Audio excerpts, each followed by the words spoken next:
Tonight, I had to change the name because someone else had the goddamn name of this podcast before. So I changed it. Obviously, I have to change some stuff with the YouTube channel, whatever, but shit's being changed. Dynamite tonight, baby! Woo! We're gonna cover that. Other news and rumors going around. Corey fucking Graves is coming back to the ring. What the fuck? I don't know about that. All right, let's get this show started.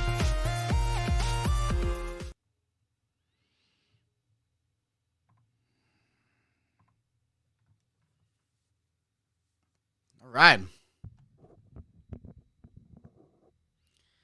How we doing today, everybody? Another glorious Wednesday in the world of pro wrestling. Feels good. Feels good to be back. Again, my name is Eric. Welcome to the now newly minted Smells Like Wrasslin podcast. Because the other name that I had last week, I found out was taken, so I had to change it. So I'm going to put this under what I have all my other podcasts on, which is the Smells Like banner. So, yeah.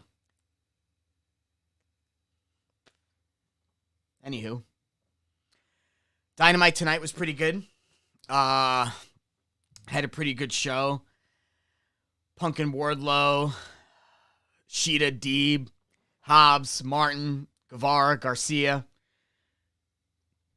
Debut of Brody King. Some pretty good shit. But, let's get through some news. A bunch of shit that happened this week, since I last saw you guys. Let's talk about this, number one.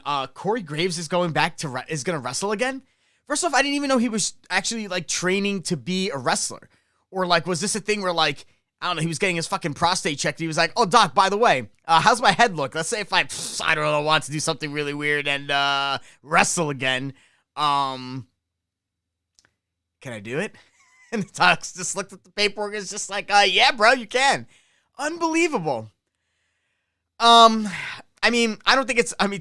just more shocked that, like, more guys who are injured are coming back than ever before. I mean, you got Danielson, Edge, man, who else has been coming back from, like, crazy injuries? Oh, fucking Shibata came back. All these guys with, like, crazy injuries, they're just able to, like, come back at, like, a later age. So, I mean, I guess that's the thing now. I guess no one's career really is ever over. If they have to retire due to injury, it might just be, like, a long hiatus, like a maybe 6, 7, 8 year hiatus. And then maybe even if their mind is even wanting to go back into the game, then they want to go into it. But, I mean, to be quite honest, if you're a WWE fan, I'm going to let you know right now, it's nothing to get excited about. He's going to be booked like everybody else. That's pretty much it. More than likely, they're going to start showing some seeds of him. Either A, he's just going to pop up out of the announce desk one day and insert himself into a storyline. B, they're going to make a big deal out of it, and he's actually going to, like, go into the ring and be like, and I've decided to come out of retirement and wrestle. Or, if they're smart, you start showing hints of him, I don't know, maybe not liking how someone's acting or working in the ring, or maybe a wrestler has beef about what he's talking, like what he's saying on commentary. And you just kind of throw those small seeds out week after week. I mean, WWE is incapable of doing this because they bust their nut too early all the fucking time. So if they were smart, they just do it little by little, week after week, start building up some sort of animosity between him and another wrestler, and then one day it just pops off, and either someone puts hands on Graves, or Graves snaps and leaves commentary desk and jumps into the ring and puts hands on him. I don't know. Is all that stuff's gonna happen? Nah. Maybe some variant of it is gonna happen, and then at the end it's all gonna get fucked up anyway. So I wouldn't get too excited about it, to be quite honest. But hey, man, I mean, if anything, this is just a testament to the fact that no one's really gone when they say that they're gone. they could come back. If it's by injury, it's possible that they could come back depending on the injury. And apparently when it comes to concussions, maybe the brain just needs to take time to heal itself. I don't know, man. I'm no fucking doctor. Mickie James is going to be in the Royal Rumble, and they said that she was the Knockout Women's Champion. All right. I honestly thought that she was going to end up dropping the belt at whatever that pay-per-view was that they had this week. What was it? Bound for Glory or something like that. I thought she was going to drop it because there was no way that she was going to come out as the Impact Women's Champion. The next episode of WWE TV that came out, she was not mentioned as the Impact Champion at all. I think that was the last time they're ever going to mention it. I'd be shocked if they did. I don't expect anything good to come from this because anything that's connected to WWE is going to be fucking bullshit to begin with. So, it has really nothing to do with the talent. It just has everything to do with the direction of the company and who's in charge. I mean, you could say the same thing for any sport. A lot of times people have no actual problems with the actual team and the talent that's there, but it's the direction of or the ownership that's the problem. It's a front office issue. That's it. This is a front office issue with fucking WWE. It's the people who are in charge of making the decisions creatively that are the problem. And until they are not there anymore, nothing will ever change. And whatever is portrayed on TV as change, it's not real change. It's just a fucking gimmick. Like you're just being worked. Like they're just doing these things to make you think. Like when, Vince and Steph and Triple H came out with this whole mea culpa. Nothing changed after that. But there was people who fucking bought a hook, line, and sinker. Ah, man, we won, we did it. You didn't win, bitch. You won nothing. You won nothing. You've been worked. And you want to know why? Because they've done it to me multiple times. It took me a while to fucking snap at it and just be like, wait a minute. These guys aren't changing shit. It just goes back to the way it was 6 months ago. They just give you a little taste of what you want. And they use that to keep you tuning in week after week. And then they don't give you what you want. Instead, they give you some sort of bastardized version of what you want. I'm not playing that game anymore, man. It's not going to fucking happen. So Mickie James being in the Royal Rumble, big fucking whoop. It's not like she's going to win the Rumble. I don't think she's going to be long in the Rumble. She'll probably get eliminated quick in the Rumble. She'll probably get eliminated by some fucking jobber in the Rumble. Because there's no... I just don't see Impact having any sort of negotiating power when it comes to Vince. Impact stands more to gain from having Mickie James in that picture, in the Royal Rumble than the WWE does. This is why WWE doesn't play with anybody. They don't play with anybody at all. They are the kingmakers. So there is no way that they're ever going to use their TV time to give anybody any sort of spotlight whatsoever. And I don't blame them. It's smart business. If you have this big platform, why are you going to give the competition free advertising? Why would I willingly want to let any of you people know that there are other promotions out there that you could spend your time and money on, possibly? No fucking way. What TV show do you watch promotes another TV show unless it stands to benefit from it somehow? WWE has nothing to benefit from teaming up with Impact or ROH, maybe only AEW, because I think the combined fan bases together, if it were booked properly, would be huge, but it'll never fucking happen, so don't even waste your time and breath. But, I don't think they're ever going to mention her again as the Impact Champion. I think that when they had to deal with, I'm pretty sure they were like, listen, you got to give us you got to let her know that she's a somebody here.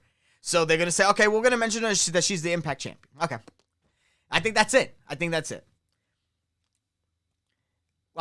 People don't understand, it is a smart business move for Vince not to put smaller promotions on his television show. Now, is it the smartest plan? Is it the best plan? No, it's just a plan. And it is a plan that has some business logic to it. So I get that. These companies stand more to gain with partnering up with Vince because it puts their competitors on a bigger stage and a bigger spotlight. Mickie James is one of those people where we kind of already know that she's a WWE person, so her just coming in as one person who used to be with WWE amongst a whole parade of people who also used to be with WWE, she's just another legend from the past when things were great. That's it. That is it. I think Impact stands more to gain from, I think all these indie promotions stand more to gain by partnering with AEW and being on their platform. Yes, it isn't as big of a spotlight as WWE. WWE does have the larger fan base, and it does bring in the larger overall ratings. You can say what you want about the demo, but, you know, another important thing aside from the demo is how many total fucking people are interested in watching your product. So, like, I get that. Like, they're definitely both important, just for in different sides of the coin. You know, you can't ignore the fact that, yes, advertisers do look to see how many people are in that 18 to 35 or 18 to 49, you know, demo, because those are the people who tend to spend money on the products that they advertise. That's the point of advertising. That's why they spend the money on advertising, because they're looking for a return on investment, that enough money spending people are going to want to buy this shit. Okay? So, like, I get it. Like, you know, a lot of people don't understand it. And you know what? A lot of times they'll advertise it saying, like, number one. But, like, it's not necessarily number one in the way you think it's number one. You know what I mean? It's the same. Saying it that way is along the lines of saying, like, 9 out of 10 dentists approve of this toothbrush. You know what I mean? It's just a thing you say to catch an eye, to be like, ooh, this is popular. A lot of people are watching it. I don't want to be on the outside looking in. Let me check this out if so many people are watching. So you tout it as number one. But a lot of times, if you look, there's always an asterisk and there's always some small print that says that number one in the blah, blah, blah demo. But they're saying it's important because it is important to businesses and it is important to advertisers. To fans, it only is how many I want. I hope I have X amount of coconuts more than this person. That's it. The fans don't give a shit about, like, the demo because they don't care about money. But if you want to look at it from a business standpoint, yeah, it fucking counts. If you want to look at it from a standpoint of rah-rah sis boom bah, I'm going to go and I'm going to wear the colors for my team, yeah, then look at the total numbers. You know what I mean? I don't think AEW is going to be filling out a stadium, you know, like the WWE and getting like 70,000 fans, 100,000 fans. No way. Not alone. I say maybe if it's like a huge thing, every independent major title is on the line. The GCW title is on the line. The Impact World title. I'm talking about all, like, the biggest storylines in every fucking promotion outside of Vince's grasp all culminate at one stadium pay-per-view. Then yeah, I think that, like, then it could definitely fill up a stadium. But AEW on its own, no fucking way. No fucking way. They don't have the legacy. They don't have the fan base. They don't have the reach, and they don't have the notoriety. Yet. But eventually they will get there. But, you know, like, they do have the larger fan base. You know what I mean? And they do have the bigger spotlight. So, you know, like I said, yeah, you know, you excited about Mickie James? Great. You know, it's cool that she's back. Awesome. Anything gonna come from it? Nah. Probably not. All right, let's get to this Dynamite review. Oh, we got someone in chat. I think for me, Scott was tweeting. Did he join the Forbidden Door? Yeah, that's true. Yeah, TNA doesn't even have like a TV deal, right? They're just on Twitch, right? Okay. Yeah, I would say the Twitch streaming wrestling promotion could stand to benefit from someone who's on Fox and USA. Just saying. Dynamite tonight, baby! This started off with the former Undisputed Era coming out. Adam Cole, Kyle O'Reilly, Bobby Fish. They come out, they do the whole, it's a new era in WWE. I mean, AEW, wink, wink. Cool, we get it. The Bucks came out. Obviously, the Bucks want the tag team titles. Listen, the tag team titles are kind of boring without the Bucks in the picture, so I was thinking about this earlier today. Do you remember that time in NXT when it really was just like the tag team division was just kind of sort of figuring itself out? I think it was like Lucha House. I think they were called Lucha House Party at the time, or Lucha Dragons. I think Lucha Dragons had the titles. I think the Revival, they just first had the titles. It was a time where, like, I think American Alpha had the title. It was a time where they didn't really have any indie tag teams per se. It was all like their homegrown tag teams, I feel like. And like it really didn't change until like they really made that push and started getting like a lot of indie talent, and like guys like Red Dragon were tag champs or whatever. So like a lot of guys in like NXT, like it was all like their people. I feel like we're going to go through a time in the tag division, and I remember I was talking about this last week, that I feel like the tag division is a little bit of trouble because, like, what's happening right now? Because I felt like their first tag team champs were SoCal Uncensored. Great, because they were, you know, part of the BTE crew, whatever. So I get that. That's fine. The second tag champs were Omega and Page. Now, Omega and Page, like, that was just used as, like, a storytelling device. Like, there was a larger story to be played, ultimately, you know, culminating in Hangman winning the title. So that was, I think, one of the most well-played pieces of that entire story, was the tag team journey of Hangman and Omega. Like, they were a fantastic tag team, but they just, like, you know, obviously, like, you know, like, there's... Like, the storylines and their character arcs were taking them in different ways. Okay. I get that. But, the match that they had with the Bucks at Revolution, what was it, in 2020? 2020? 2021? I don't remember, but it was like a year or two ago. That tag match was fucking awesome. Like, that was one of the best tag matches I had ever seen, until the Lucha Bros and the Bucks had that cage match at All Out. Like, until then, like, that was the match where, like, I would just go back and watch. I'm telling you, from the video promo package all the way until you'll cut to the back. I watched that tag match at Revolution with Omega and Hangman versus the Bucks like 1,000 times. I thought it was awesome. Then the team that beat them was FTR. But FTR, that was like during that time, like I think it was like the pandemic era, because they debuted during the pandemic. So like, you know, like there just wasn't that feel of them finally winning the titles and like the crowd going nuts and stuff like that, because people love FTR. Like, they're heels, but like if you follow them since NXT, like FTR is fucking awesome. They're one of the best tag teams alive. Like, they're fantastic. Like, I do really hope that they actually get another run at the tag titles, because aside from the Bucks, the only, like, you know, compelling tag team I feel like is, is FTR. That might change a little bit now, being that what transpired later on Dynamite, which we'll get into later. But, like, the Bucks are great heels, and FTR are great heels. I'm just not feeling Jurassic Express. I'm not feeling Luchasaurus and Jungle Boy. Like, I don't know, like, I was leaning more... I mean, like, they're kind of disbanding that whole group to begin with, because, like, we haven't seen Marco Stunt in, like, forever. More than likely, they're going to just let his contract expire.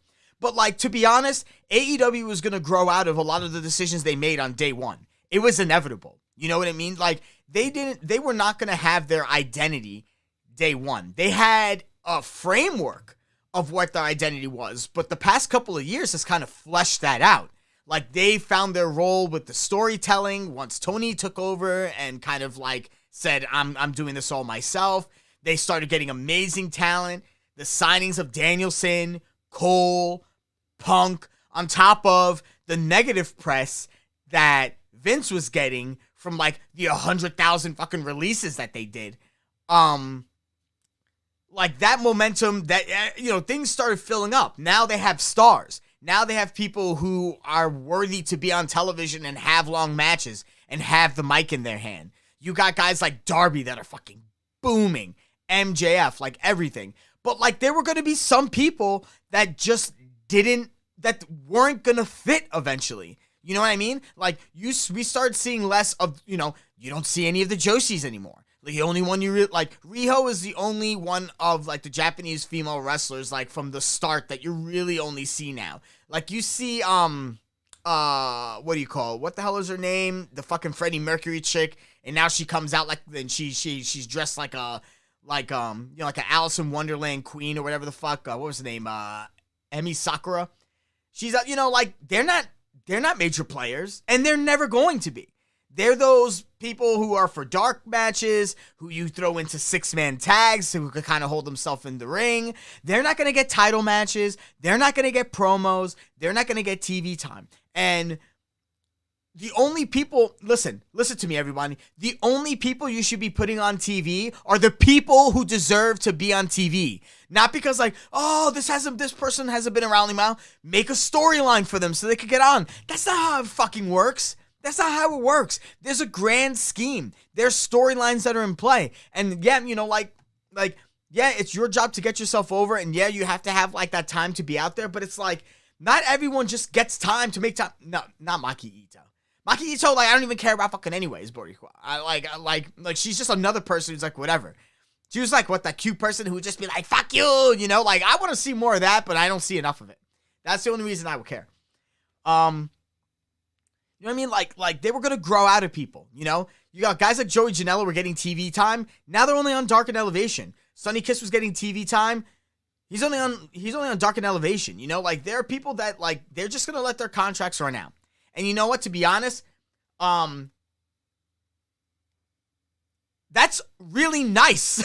You know what I mean? Like, the smart business move, if you're not going to use someone, to be honest, is to do what fucking Vince did. Vince fucking just cut people out. I don't need you, goodbye. No well wishes. No, I'm making all this money. Honestly, don't bullshit people and say it's for budget reasons. You're making handover for this money. Just say, you know what? We just didn't have anything for him. We're just looking to fucking clear roster space. If there are people that we're not really doing anything with, we're looking to, and we don't see any potential in, we're looking to get rid of them. You know what that would do? That would put a fire under everybody's ass in catering if there isn't one already. Because then at that point, no one has any idea who's fucking getting cut. Because you don't know who's fucking fat or not. I mean, the fans know. I know. Whoever's listening to this fucking podcast knows. The only people who don't fucking know is the front office of WWE. They don't know any of that shit. But Tony is just keeping them on all throughout the pandemic. They don't have to be on TV. That's nice, man. I would say, if you end up getting released at the end of your contract and Tony didn't fucking fire you, you fucking shake that fucking man's hand and be like, yo, you know what? I know you didn't have anything for me. I know the company has been booming. There have been other people who fucking deserve to be on television who are elevating us up to this point. And I'm glad that you kept me along. Thank you very much. If you ever need me again, please let me know. And that's it, man. I would not have any fucking sour grapes towards Tony Khan if you are still employed and you're not on fucking Rampage or on Dynamite every week. If you're not on national television every week, and at bare minimum you're not on either Dark or Elevation, and you're still collecting a check, listen. I said this when Brian Cage's wife, what was her name, Melissa Santos was she became very vocal and was talking about what was going on with Brian Cage. Brian Cage. I already fucking forgot his name. Brian Cage. And, whatever. You know what my question was for her? Who on TV right now would you substitute for him? Mind you, this was at a time when Ruby Soho, Bryan Danielson, CM Punk, Adam Cole all got signed. All right? You're going to take CM Punk and you're going to tell him to sit in the back so Brian Cage could go and get some TV time? I'm sorry, man. But, if you got to get ratings, if you want people to fucking watch if you want people to watch your product, and someone told me I had CM Punk, I'm going to put CM Punk on fucking television every week and twice on Sunday. All right? And you want to know what? You want to know why I know that Tony Khan is a smart man? Because he's doing exactly what I would fucking do. CM Punk is on every episode of Dynamite. He is part of the opening video package. Any sort of promotional material, CM Punk's face is on it. Why? Because he's one of the most popular fucking people in that company. And when you want to get eyes on your product, you put someone that you know is noticeable on there, and you put CM Punk on there. You don't put a guy like Brian Cage on there. All right? Now, Does Brian Cage have potential? Yes. I am a huge proponent of a big Hoss title in AEW. Maybe they need to repurpose the FTW title and make that the big Hoss title. I'm telling you, I will say this every fucking week until it happens. Just have a big Hoss title. Hobbs, and again, we're gonna get to Dynamite in a little bit. Hobbs looks fantastic. Like, I don't know what, physically, like, he's getting chiseled. When he talks on the mic, like, I listen. Like, I am loving Powerhouse Hobbs. I can't wait until he's just like Will Hobbs again, or Will Powerhouse Hobbs. They kind of move away from the Powerhouse gimmick. Like, I like that kind of shit, but like, I take people more seriously when it's like a first and last name and not necessarily like a gimmicky gimmick. But whatever, man. Whatever works. I love Powerhouse Hobbs, man. That dude is great. I'm telling you, he's got potential. He's getting better and better every single time that I see him. I think the time that he's with Taz has been great. I'm telling you, man, great things for Powerhouse Hobbs. Love that dude. Where was I going with that? But yeah, you know, they're just gonna have there's gonna be a different makeup of the company, and there are people that are gonna be let go. And I think Tony made the right call putting the people on TV who he put on TV. I mean, I don't agree with all of them. You know, like, I'm still not really, oh, yeah, that's right, Moxley, another name brand. Yeah, Moxley was on TV too. You know what I mean? Like, put Moxley on there. You want to swap Moxley out for Brian Cage? Come on, man. There is potential with Brian Cage. I'm not saying that there isn't any potential, but if I had only 3 hours of television a week, and you give me a list of people on AEW, that time slot is going to get filled up by people I'm going to pull from that list, and Brian Cage is not going to hit that list. At least not yet. You know what? Last week I brought water, and I didn't this week, and I'm regretting it. Anywho, let's get to oh yeah, so yeah, that's right. I was talking about the tag team. So yeah, there's gonna be that time period where you know, like, the tag division is gonna be like, you know what I mean? And I feel like it's there, you know, that's where it's at right now. You know, like, the only real, like, other tag, like, I love the Lucha Bros. I thought that I thought the rivalry that they had with the Bucks was awesome. I thought the story that they told about, like, the Bucks going, I think the Lucha Bros had like 14 straight victories. Like, they went into Revolution hot. They were beating everybody. Then they did that tag team eliminator tournament, and, like, they whooped everybody's ass. Like, okay, cool. But, like, I felt like Jungle Boy and Luchasaurus's, like, I guess the stuff that they were doing when they, like, got into the street fight or whatever, like, that was supposed to, like, I don't know. Was that supposed to be their build? I don't know. I just thought the build was When they won the titles, I was like, what? Okay. That's what we're going to do. Cool. But until they start doing something more exciting with Jurassic Express in the tag division, I'm just praying Red Dragon gets it. I just want Red Dragon to get it. Or, you know what? Or my favorite fucking tag team is 2.0. I love them. Give them the fucking belts. I could listen to them cut promos and wrestle all week. All week. Young Bucks come out. The Bucks say it's our company. They're the longest reigning tag team champs in AEW history. They want their belts back. O'Reilly and Fish say they want the titles too. No team can stand between them, including the Bucks. Basically, Cole tried to deflect and say, like, you want to know who really, you know, like, more of those, like, you want to know who really sucks? They're best friends. Best friends come out. You think Orange is going to do his whole lazy hands in the pockets bullshit, but instead he goes out and fucking attacks Cole. Everyone brawls. Orange got the upper hand. Cole hits him in the dick. He's about to fucking lay him out, and Statlander comes out and gets in between Orange and Cole. Britt Baker comes out, lays out Statlander. Cole lays out Orange. They suck face in the ring. Adam Cole's the fucking man. He's a god. Everyone should fucking worship him. He came out there, whooped ass, had his smoking hot ass, badass girlfriend come out. She kicked somebody's ass. Then he got to freaking... I love it, baby. Adam Cole's the man. I can't wait. I can't wait until he has the title run. It's going to be fucking epic. And I can't wait until he has an inevitable feud with MJF. It's going to be magical.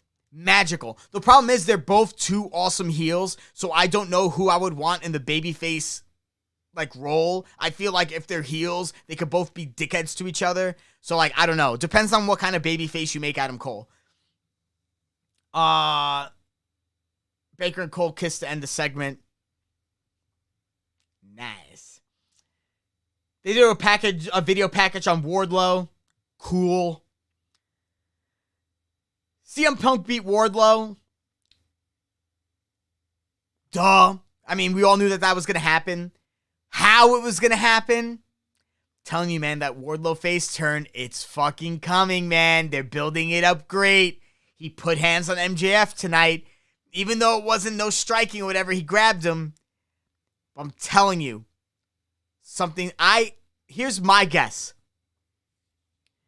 My guess is that Wardlow somehow is going to inadvertently cost Spears the victory against Punk. They're going to shit all over Wardlow. It's probably going to be something where it wasn't necessarily Wardlow's fault. Maybe he was just wrong place, wrong time. I don't know, whatever, unfortunate circumstance. But they're going to shit on him some more. Now you're going to get shit on by fucking Shawn Spears and MJF. Maybe that's when he pops. I don't know. But they're building it up fucking great. I like seeing CM Punk get powerbombed 1,000 times. So that was enjoyable to watch. I like the fact that Wardlow could have got the pin, but it was specifically because of fucking MJF meddling that it didn't happen. Awesome shit. So, of course, this whole CM Punk, MJF thing is going to continue to go on. Now, when this is going to pop off, I don't fucking know, man. All I know is that I think, in my opinion, I think that it is a waste to have that match on television. I don't care if it's for a Fight for the Fallen kind of thing, where it's a special television event, or a Saturday night kind of thing, like a Battle of the Belts. That match should be a pay-per-view match. That is a money match. You make people pay for that shit.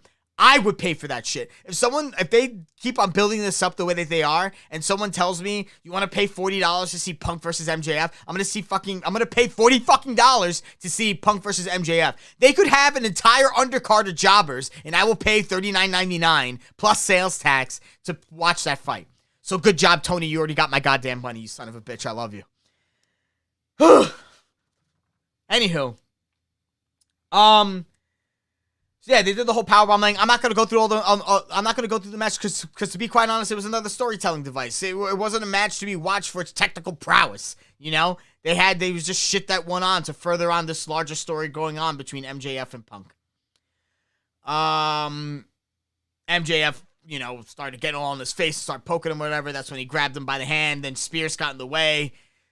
Wardlow storms off. Whatever. Taz joins commentary for Dante Martin versus Powerhouse Hobbs. Like I said before, Powerhouse Hobbs is fucking looking awesome. That dude is I'm telling you, it's going to be great. It's going to be fucking awesome. It just got to keep on building it up. He's great. Dude is mean. He's cut. He's jacked.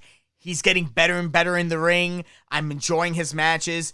I can't wait, man. Sky's the limit for that motherfucker. Same thing with Dante Martin. Obviously, everybody knows that kid is super fucking talented. For as young as he is, he's going to be one of the rising stars in AEW. I can't wait for his brother to come back. Then that puts another interesting tag team in the tag team division, because now that Dante Martin has a little bit more star power, brings a little bit more attention to Top Flight. Top Flight was good because they were good, but now they're going to have a little bit more attention because Dante Martin is Dante Martin. So I really do hope that tag team gets healthy, gets back in the mix, and I could definitely see them possibly making run for the tag titles in the future.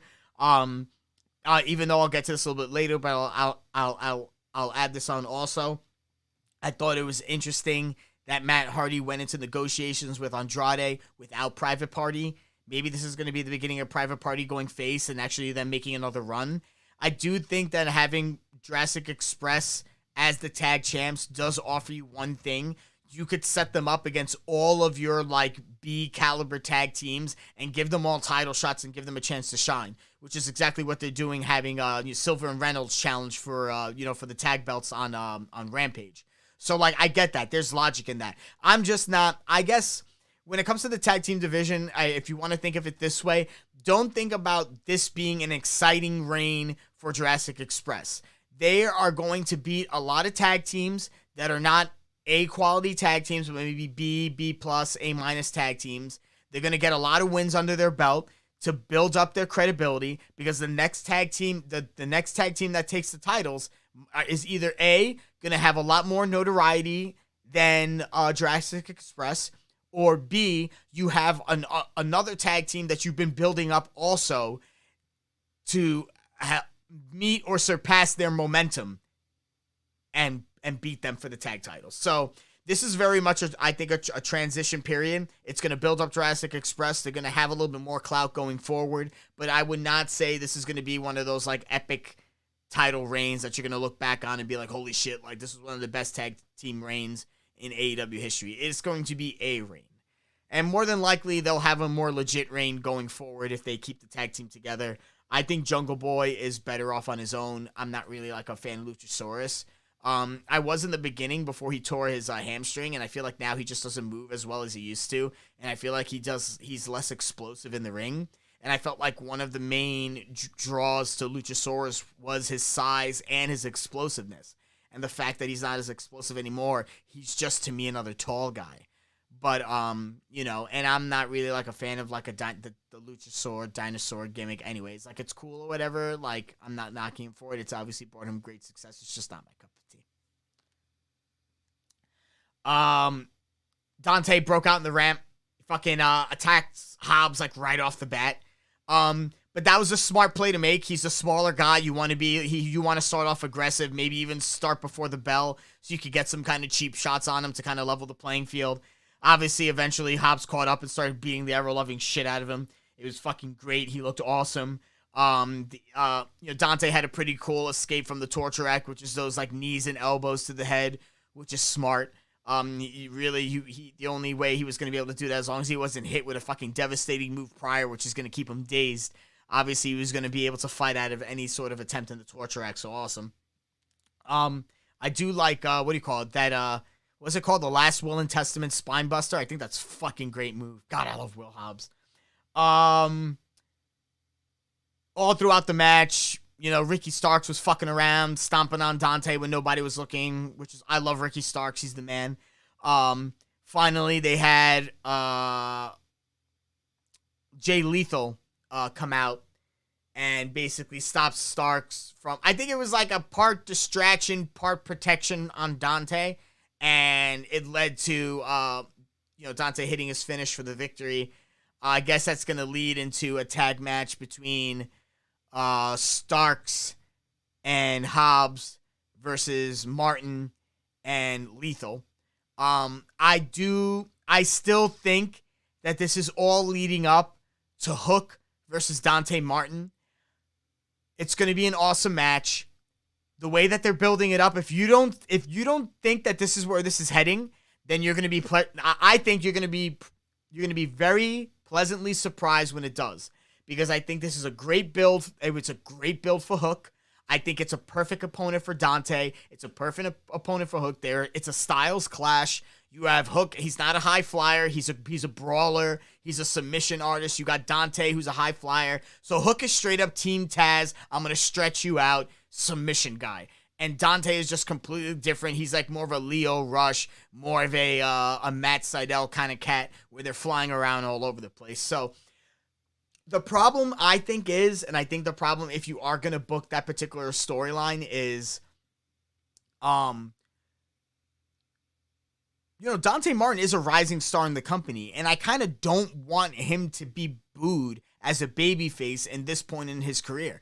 But right now, Hook has the momentum. Hook is the flavor of the week. You know what I mean? Hook is going to be the guy that, like, when he comes out, they're going to want, everyone wants, you want to know why? Because I don't know what people want more. Either they want Hook to win or they even more don't want him to lose.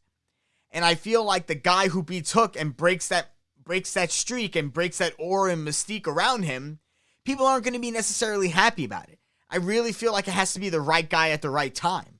And I feel like Dante Martin isn't the guy to break the streak. But like, you know, Hook is supposed to be a heel. Dante Martin is supposed to be a face. But the crowd is behind Hook. So I don't know. I'm hoping for their sake, if they do attempt to do that kind of match, at the very least, it's a split crowd. I hope that there are people who still chant for Dante, because I think he is still worth cheering for.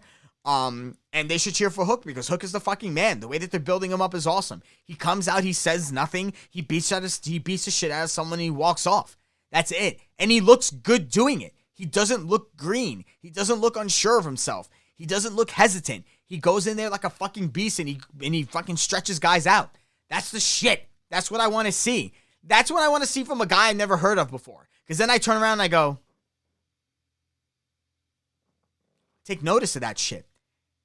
And if you think I'm wrong, look at where he's the #1 merch seller in fucking AEW. Am I really that wrong? Nah. The money is the proof. I like that Jay Lethal's involved in a storyline on TV. I think Jay Lethal deserves to be on television. He's charismatic. He's good in the ring. He could cut a great promo. You could put a belt on a guy and he could be a worthwhile champion. Jay Lethal's the fucking man. Any single time he's on TV, I take notice and I stop and I watch. Also bumped into him one time, I think at a Five Guys Burgers and Fries. Super chill dude. Jericho in the back with the Inner Circle. They're talking about him, their Inner Circle being Pro Wrestling Illustrated's 2021 Faction of the Year. Whatever. I don't give a shit. But they're going to mention it anyways because it's an accolade. Congratulations. But whatever. They promised to dominate. They were going to make sure that 2.0 interfered in the TNT Championship match. They were obviously going to help out Sami Guevara. Kingston shows up. It is a very thin. They're just really just trying to start ridiculous beef between Jericho and Kingston. Listen, I just want them to wrestle. I just want them to fight each other. I just want it to be enough with all these side characters. I want Kingston in the ring with Jericho, and I want them to have a fire promo segment. I don't know if Jericho can hang with the ad-libbing that Kingston does, because I think Kingston honestly just puts his direct personality in every promo. I don't think it's obviously, you could tell it's not written down or scripted with him, and it's why it works, because he's real. I think Jericho is a good showman. I don't necessarily know if he's as good of an improver. And I mean, and in the fact that maybe he's good at improv. Well, no, I take that back. Jericho is definitely good at improv. I just don't know whether or not he could play off of how Kingston goes off all the time. And I feel like you could see a little bit of that in that segment here. I felt like, and I was worried about that with Punk, but I think Punk played off of it very well. But I don't know how Kingston is just a mad dog, man. He just gets up in your face and shit, and he interrupts you. He'll talk while you're talking. Like, if Kingston's saying, like, do something, like, just keep on with your promo and don't stop, and like, you don't have to respond to everything that comes out of his mouth. Sometimes he's just jawing and talking shit. And sometimes you just got to keep on saying your shit and just cut your line, cut your promo, and that's basically it. So, like, I get it. But I don't know. I'm hoping the promo battle that they eventually have is good, because Jericho is good on the mic, but Kingston is really great on the mic. I think Kingston is more authentic and real than Jericho. Like I said, I think Jericho's a better showman. I think Jericho could go out there and someone could tell him, listen, play the part of this, he could do it. Play the part of that, he could do it. I think if it was I'm going to say a monologue, you're going to respond with a monologue, instead of us yelling at each other, I think it'll work out. If they could keep it bah, bah, bah, bah, instead of bah, bah, bah, bah, bah, bah, in terms of talking, I think it'll be a great time. And definitely I think that's a match either worthy for a main, I don't know. You're going to do Kingston and Jericho? Is that a match that you put on a pay-per-view and not put on free TV? You know what I mean? Like, Eddie Kingston's money. Chris Jericho's one of the biggest stars that you have. Put it on the pay-per-view, man. If they're doing this, man, Revolution is going to be stacked. It's going to be stacked. Right now, I'm thinking... Obviously, it's going to be MJF and Punk.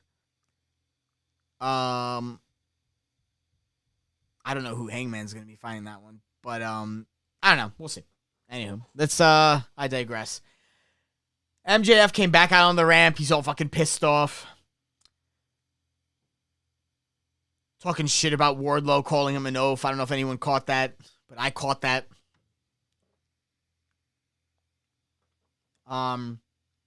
He says that Punk's going to take his first loss next week, and he's going to have him fight Shawn Spears. So, I guess this is like...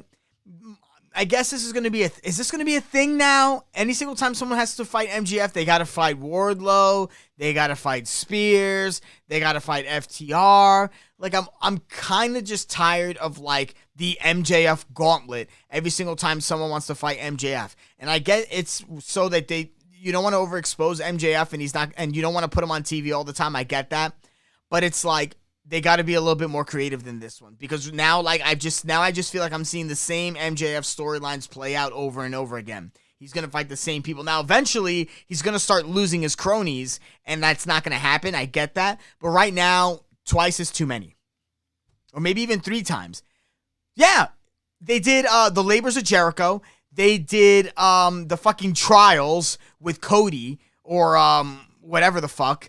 And now MJF is gonna have to fight through every member of the Pinnacle. Like, enough. I'm tired of this.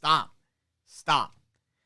Eventually they have to, start putting. Eventually MJF is not gonna be too good for television. They're gonna have to give him some fucking matches on TV. But that motherfucker ain't getting. I mean, I don't know. But all I know is that, like, it's the same thing all the time with MJF. You got to fight like 6 people before you get to him. Like, I get it. All right, cool. I just want them to do something different in the next MJF feud. I honestly think the only reason that the only reason that they could be doing this again is because he's getting the title next. Because then at that point you could do all different. Well, then at that point you really do have an excuse to do different storylines. Yeah, you could do the same thing again where you could make whoever's going to be the challenger go through all his cronies. But to be quite honest, your challenger shouldn't have to go through cronies to get through the title all the time. That's why you have the rankings. They're supposed to fight up through the rankings and fucking get their chance that way. Not fight up through the rankings and then fight through, like someone's entire stable and then get to him. Like, then that's just ridiculous. So I could only assume that he's going to get the title. And honestly, keep on building Hangman as the biggest babyface champ. Have him, I would eventually have him beat Punk. That is, if Punk beats MJF and continues to go undefeated and goes for the title. And then, like, somehow you build MJF getting the title shot. Maybe he gets that, maybe it's Punk and MJF. Punk wins. Punk goes on to challenge Hangman for the belt at Double or Nothing. But MJF wins the the Casino Battle Royal, and then he challenges for the belt at fucking All Out. Maybe that's how they do it.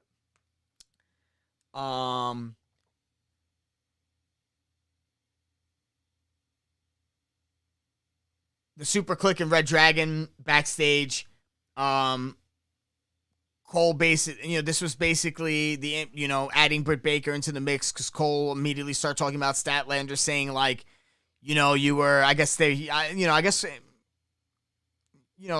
paraphrase, she was taboo then, we got Baker now, you want to come in, we have our tough Chica to whoop your ass. I love them together. That's great. Having them both on TV is fantastic. As long as you do it right, it's good. It's great television. They challenged them to a mixed tag match. I don't remember whether or not that's going to be on Rampage or Dynamite, but I'm definitely excited about that shit. Obviously I would have Baker and Cole win, You're not letting Adam Cole take a pin from Orange Cassidy right now. And Statlander ain't pinning Baker. So definitely heels are going over in that one, in my opinion. Hangman Page comes out. He says he wants a new challenger. Lambert comes out and basically kind of puts Page over. Basically saying, you're a tough guy and you're no bullshit and, you put on awesome matches with Danielson, all that great shit. But basically he's saying that he wasn't a real cowboy. So you could be a wrestler, keep the money, keep the fame, keep the adulation, but get rid of the cowboy gimmick because you're not a real cowboy. Basically saying that, him being the anxious millennial cowboy gimmick isn't really what a true cowboy is. I don't know if I disagree. But then before the segment ends, Archer comes out, gets in Lambert's face, then pushes Lambert out of the way and beats the shit out of Page. So I guess it looks like eventually it's going to be Archer versus Page for the title at some point. Obviously, Page is going to go over. He's going to get to go over a monster, which is awesome. That should be a great match.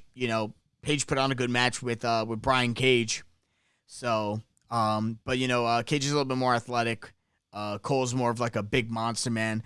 I do think eventually, I'm hoping that in the list of people that Hangman beats, that Moxley's one of them, and CM Punk. I feel like Page should beat the best guys this company has to offer, and then then MJF is the guy to beat the guy who beat all those guys. Then he becomes a monster heel. And I don't think anyone's taking the belt off of MJF at that point until Darby Allin in probably 2023. That's my opinion. Arn was backstage with Brock and Lee Johnson. And then Tully and FTR, greatest fucking tag team of all time, comes out. Basically tries to recruit Brock, and they challenge them both to a match next week. Cool. Something about they talked about Horseman Country, yada yada yada. They did a video package of Jade Cargill winning the TBS Championship. Awesome. I just bill her in short matches. Have her crush people. I saw her on Dark. She beat the shit out of Sky Blue. Cool. That's what you should do.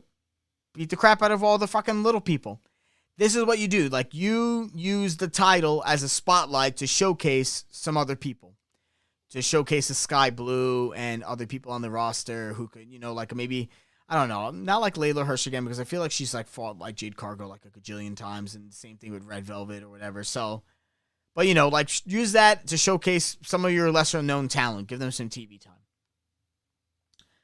Serena Deeb beats Shida. I kind of was hoping that this match would be a little bit more than what it was, but I guess they're gonna drag this out more. I was really kind of hoping that they were going to have an actual match, but Deeb went cheap right off the bat, right in the middle of Sheeta's entrance, and she never fucking recovered. The end. Got her for the Serenity Lock, and I don't know if she did, I don't think she submitted.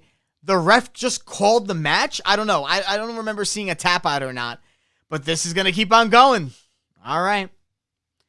After the match, basically, Deeb gets everyone out of the ring and beats the shit out of Sheeta's knee with a kendo stick. The end. Jurassic Express and Kristen Cage were backstage. They wished Rey Fenix, speedy recovery because obviously his arm was mangled last week in their match. It was an accident. Things happen. Hope Phoenix gets better soon because he's awesome.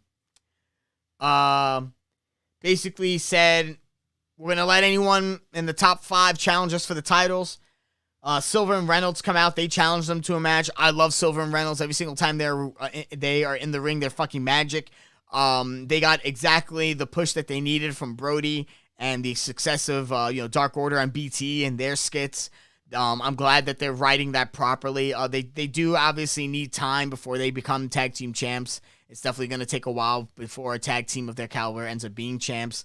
But I do think that they should be able to bring both Jungle Boy and Luchasaurus to a great tag team match. Obviously, I don't think they're going to win, but should be a great match. Matt Hardy cuts a promo on Penta, saying he's going to delete him. They're in North Carolina. It's his hometown. He's going to send him to the hospital to be with Rey Fenix. I had this fear that something was going to go down, that, like, once he started talking about, like, brothers and shit, automatically I start worrying about whether or not I'm going to see Jeff Hardy on AEW television. I do think the Hardys have one last run, but I wouldn't pull the trigger on Jeff coming into AEW until you're ready to do that program. Otherwise, I don't think that, number one, if you reunite the Hardy Boys, it's really not a tag team that you shouldn't be putting on television. But I feel like to put them on television now is a waste of time, especially since, like, I don't think their bodies could do these matches much longer. They're not getting any younger. Matt Hardy's in really rough shape. I have no idea what shape Jeff Hardy is in. But I'm saying that when you bring in Jeff Hardy, it should only be to pull the trigger on the last storyline that the Hardys are going to do before they retire. That's my opinion. Pentagon beats Matt Hardy. They did a whole dueling, no fear, delete chance. This match was okay. It honestly looks like it was just a lead up to what happened after the match. With Matt Hardy teaming up possibly with Andrade and setting up some sort of deal. Private Party was kept out of this meeting. I don't know whether or not that means that Private Party is going to be exiled from the Hardy family office. Whether or not they're gonna get traded to Andrade. I don't know. Andrade's always trying to buy people. Or is he gonna buy Private Party? Like, I don't know. But we'll see. But I honestly think that was only just to do that and to put Hardy on television and live in his hometown. Rebby was there too with their 80th child. After the match, Abrahantes and Penta came out, basically telling Malachi Black, we're going to whoop your ass in no uncertain terms. He said he was going to show that Penta was going to show him some respect. Okay, I know that was meant to come off as a threat, but that sounds dumb. We're going to show you respect. Well, yeah, I want you to show me respect, idiot. Lights went out. Black shows up, starts beating the shit out of Penta. The Varsity Blondes come out. They all start beating the shit out of Malachi Black. Malachi Black starts laughing. The lights turn out. It's Brody fucking King. Fucking called it, people. I fucking called it. All right? What did I say? I said the only reason to get Malachi Black involved in a feud with a tag team is because Brody King was showing up. And sure enough, that's what's going to happen. And now, Malachi, and I haven't seen it booked yet, but I could bet you everything that they're going to fucking book the Varsity Blondes versus Malachi Black and Brody King. And now another tag team has entered the mix in the tag team division, and they're going to start whooping that ass. Whether or not now, that could possibly be a great tag team to take the belts off of Jurassic Express. Because you got Brody King, who's a monster, and you could put the two big monsters together, him against Luchasaurus. Then you got fucking Malachi Black, who's an excellent technical fucking striking mastermind, awesome son of a bitch, great wrestler. You're going to put him with against fucking Jungle Boy, who's awesome. I think that's great. If it does lead up to that, that should be great, and that would be a great tag team match to see. If it is going to be a title swap, I could see them taking the titles off of Jurassic Express. I don't know, man. I don't think they could carry a title reign beyond Revolution. I think they're dropping the belts at Revolution. I don't know. Depends on whether or not they're going to use them to put over all the minute tag teams. I don't know. That tag team division is a fucking... They could go anywhere, man. It's a bunch of wild cards in that division, bro. I don't know if I could be worried about it yet, but we'll see. I mean, they have too much talent for them to really fuck up. It really just depends on how well Tony's going to book it. So, the best of luck to you, Tony.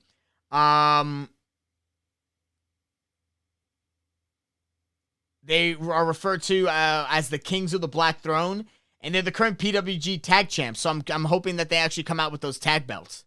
We'll see. Backstage, Statlander, Velvet, and Hirsch were with Shivani.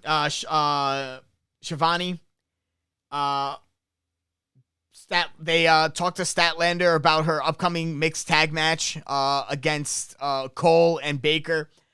They've definitely been building up to a possible heel turn for Layla Hirsch. She's been having beef with Statlander for a while. It started ever since Statlander beat her and she refused the handshake. Now she's like, well, you're going to focus on this match, or are you too focused on what's going on with that other match you're having on Rampage? So, I could only assume that they're going to lose that 6-man tag because they're with heels who bring brass knuckles to the ring. And you have Nyla Rose, who fucking eats everybody because she's fucking awesome. So I definitely think the heels are taking that one. We'll see.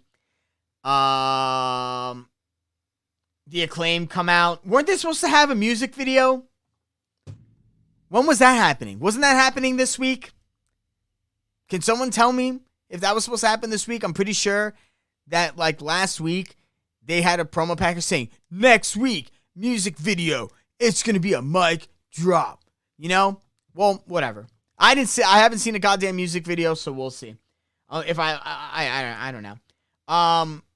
They call out Sting and Darby Allin in the rap. They fight Bear Country and win. I fucking love the Acclaimed. I think Anthony Bowens is fucking awesome. Did anyone notice when when Max Caster, he did did he do a high five flow? Because I felt like, he did like a crossbody from the top or something like that. Then afterwards he did the air guitar. Like, isn't that a Tanahashi thing? I don't know. If so, I thought that was pretty cool. But I love the Acclaimed. I can't wait for them to eventually have a tag team title reign because their skills on the mic and them just being douchey heels and the fucking rap gimmick is awesome and they're fantastic in the ring. I think Anthony Bowens is really, really good. They've been giving a lot of singles matches lately and he's been awesome. Bear Country, I'm not really excited about. After the match, Sting does his whole entrance with the snow. You could tell as he was walking slowly down the ramp that they're gonna, I guess Darby's thing now is he fucking cannonballs himself into everybody and almost fucking kills himself. This one was a little bit more tame than the other ones. I guess they were telling him, stop almost killing people. Even though, you're 180 pounds, you're about to fucking murder somebody. So, that's gonna be a thing that I guess they're gonna do, the Acclaimed. Oh, yeah, they're doing the match next week, I think. The Acclaimed versus, Sting and Darby. A packed promo video played. This poor fucking guy. He's got a patch. He's fucking stuck in England because of COVID. This dude just cannot catch a break. Every single time he's gonna have a money match, something fucking happens. Damn, yo. Whose wife did Pac fuck to get, screwed over all the time? You know what I mean? God damn. But I love Pac. He's blind now. Whatever. I'm hoping. I can't wait until he comes back. I hope his gimmick isn't that he's blind. I don't want to see any more patches and blindfolds. I just hope he comes back as the bastard and beats the shit out of people. And I also think that he's due a title match against Hangman because I think they have some history together. So definitely having him in the mix and getting a title shot is definitely a worthwhile feather in Hangman's cap. They do the lineup for Rampage. Adam Cole versus Trent Beretta. I don't know why in the beginning they called him Trent with a question mark, and now they're openly calling him Trent Beretta. So I don't know if anyone could explain that to me, but now he's Trent Beretta. So I'm happy about that because Trent is dumb. Statlander, Red Velvet, and Layla Hirsch versus Nyla Rose, Penelope Ford, and the Bunny, aka Team Brass Knucks. Because of the Knucks. That should be all right. Shawn Spears versus Andrew Everett. Obviously, you want to give Shawn Spears some TV time because he's about to have that high profile match with Punk. Because I guess to remind people who Shawn Spears is. And then the main event that night is going to be the tag team title match: Jurassic Express versus Silver and Reynolds of the Dark Order.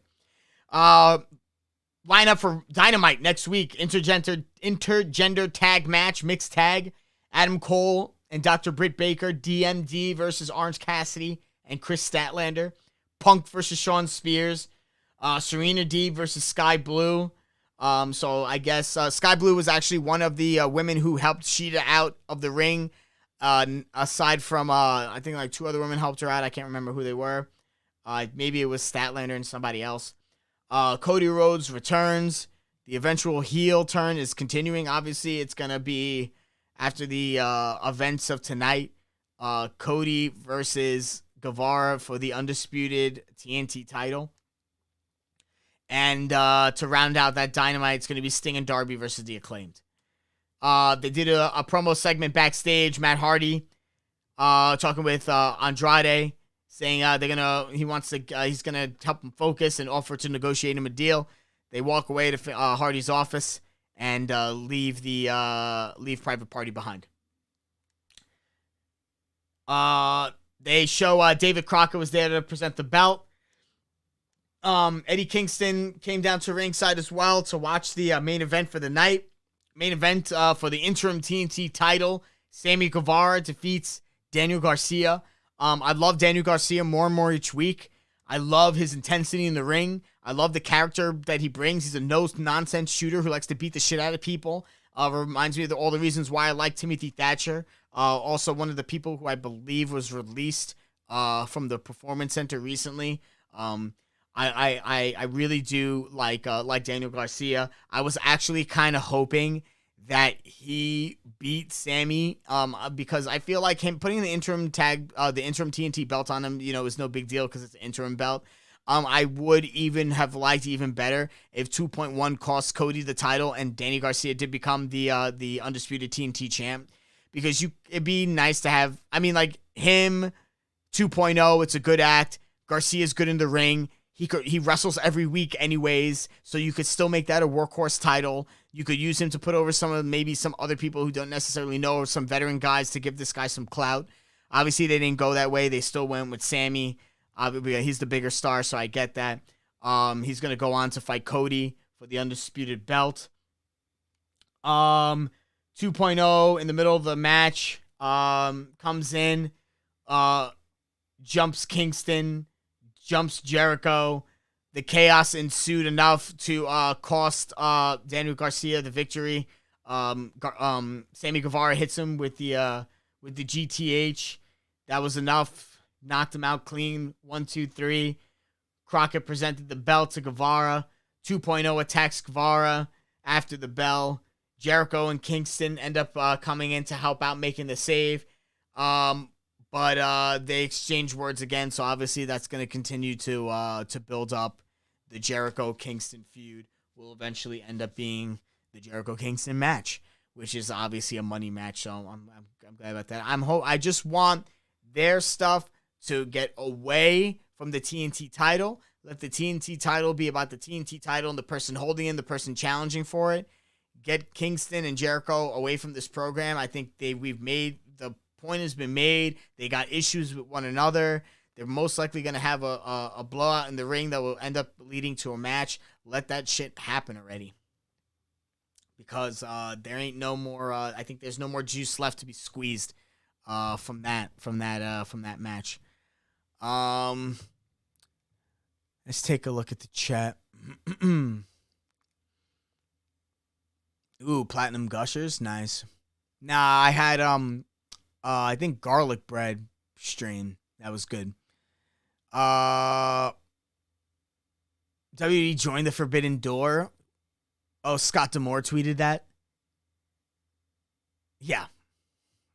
Forbidden Door, my ass. They are only on Twitch. Yeah, Bulletproof, they did partner with WC, Vince did partner with ECW in the 90s or whatnot, but it's not like that anymore. It's just not the same. Yeah, that's true. I am, Tony doesn't own a stadium. Well, they use a stadium. So, like, if there was ever going to be a stadium show, it would probably be in Jacksonville, obviously, at the home of the Jags. So I get that or whatever. I think eventually when they go to the UK, they could definitely do a stadium show in the UK. I think that UK crowd has been begging for AEW to show up. They haven't gotten a single live event. Tony has that football club he could put in that stadium, so that could work out.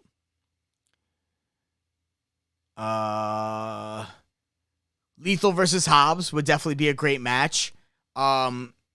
Either or could stand from a victory. You know, Jay Lethal signed, but he hasn't really been in anything too prominent outside of the match for the TNT title that he had against Sami. So him winning would look good. Hobbs beating a guy like Lethal would look good for Hobbs too. Like I say, Hobbs is awesome. I'm all about Hobbs getting wins over anybody. No one too high up on the card. I don't think he's ready for that yet. But the way that Jay Lethal's positioned on the card, it works out. What else we got here? Yeah, no, I like Lethal versus Hobbs. I think it's gonna be great.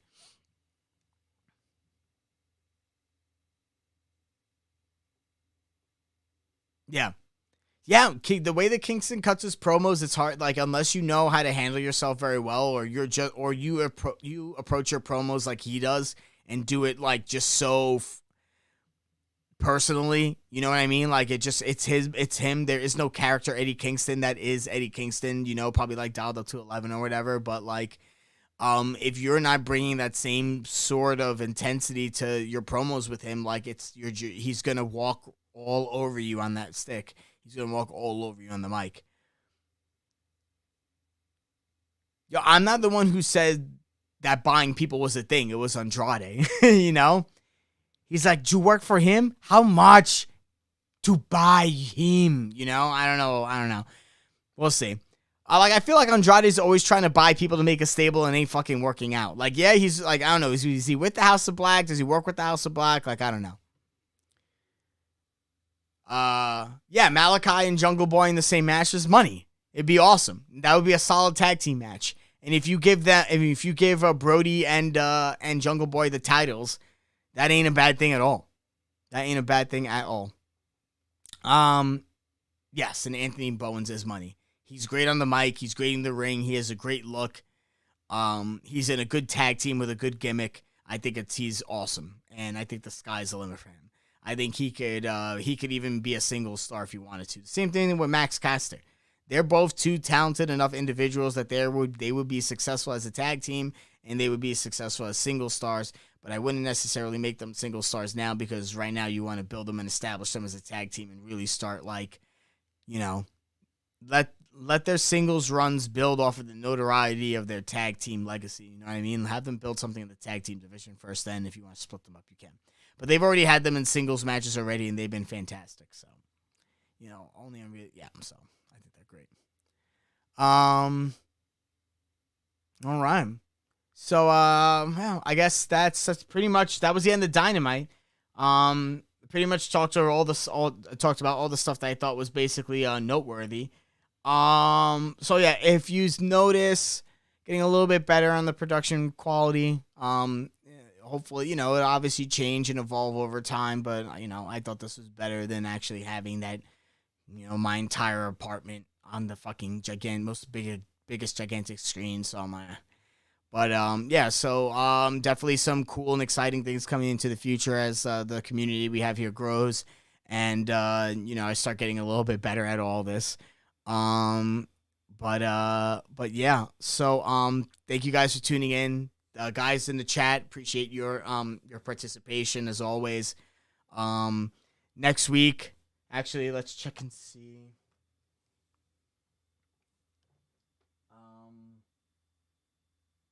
Let me see. Hold on 1 second. Let me check and see when next week's episode is going to be. I just need to check my schedule.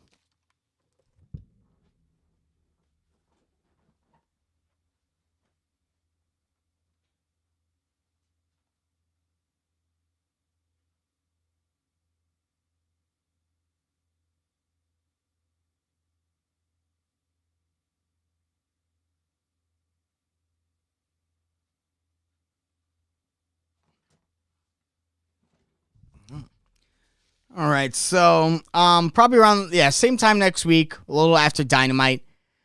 Because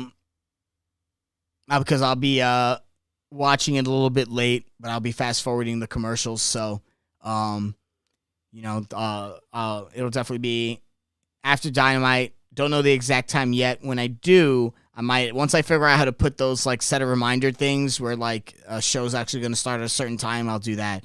So just stay subscribed to the channel so you can get that information. But otherwise, I will post something up a couple of minutes before I go live next Wednesday. But I appreciate everyone for watching and for listening. Thank you so much. And I will see you all next week. Everyone take care.